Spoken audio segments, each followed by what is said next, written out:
Welcome to the Week in Review, the show that brings you up to date on the week that was. Here are the top stories. RIL's mega deal with BP gets cabinet approval. Wipro reports weak first quarter results. And Hillary Clinton calls on India to play a more active role in Asia. First off, the government has given the green light to one of India's biggest ever foreign direct investments. After a 5-month wait, it's given a conditional approval to the mega deal between Reliance Industries and oil giant BP. On Friday, the Cabinet Committee on Economic Affairs cleared the sale of stakes in 21 out of the 23 RIL blocks in question. The remaining 2 blocks are still locked in disputes and haven't been cleared. Also, BP will have to produce bank and performance guarantees as per the production sharing contract. Back in February, RIL agreed to sell BP 30% stakes in 23 of its oil and gas blocks. This included the flagship KG-D6 field.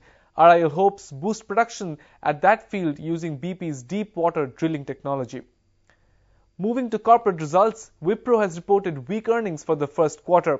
India's third biggest IT firm saw lukewarm or negative growth in key numbers and verticals. Net profit declined 3% to 1,335 crores and total revenue went up 3.1% to 8,564 crores. But revenue from the firm's main IT business nudged up just 0.5% to $1.4 billion. Some of Wipro's other businesses like the healthcare, transportation and retail operations declined on a quarter-on-quarter basis. Staying with earnings, HDFC Banks has shot past most estimates despite the rise in interest rates and other economic pressures. A spike in fee income and robust demand for loans powered the bank's numbers. Net profit for the first quarter rose 33.6% to 1,085 crores. The bank's net interest income meanwhile rose 18.6% to 2,850. On the other hand, the crucial net interest margin dropped to 4.2% from 4.3% in the same period last year.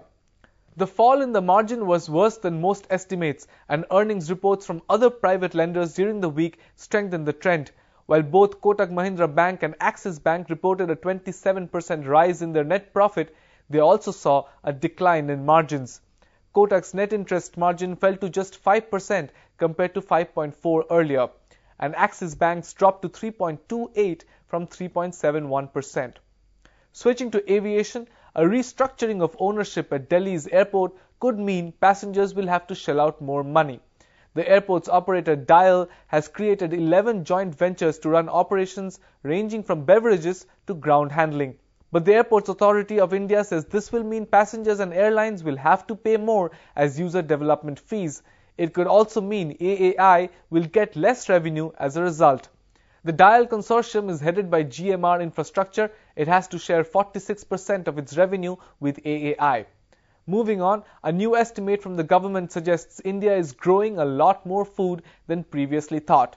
The estimate covers wheat, maize and pulses across both the Kharif summer crop and the Rabi winter crop. The new figures show crop output spiked up 10.75% in 2010-11 to more than 241 million tons. Of course, this increase is partly because 2009 and 10 was a drought year.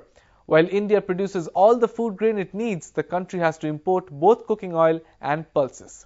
And in other news, US Secretary of State Hillary Clinton has called on India to change its nuclear liability laws to bring them in line with those in other countries. She also asked India to provide US firms more access to Indian markets. Clinton was on a 3-day visit to India, during which she met top leaders in Delhi and also visited Chennai. While in Chennai, she also called on India to take up a more proactive role in the Asia-Pacific region. And here are some stories in brief. State Bank of India is planning to raise 30,000 crores over the next 2 years. The bank's chief financial officer Diwakar Gupta says it will raise the money through FPOs, rights issues and sales of shares to institutional investors. SpiceJet is charting a new course to fly international routes. CEO Neil Mills has told Mint the airline has applied for a total of 10 new routes to Southeast Asia, the Middle East and Central Asia.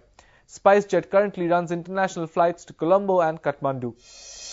And finally, India's Comptroller and Auditor General Vinod Rai has asserted he is committed to pursuing wrongdoers no matter how powerful they are. Rai also said that despite criticism from Prime Minister Manmohan Singh, he had never exceeded his mandate. And that's all we have for you. Thanks for watching.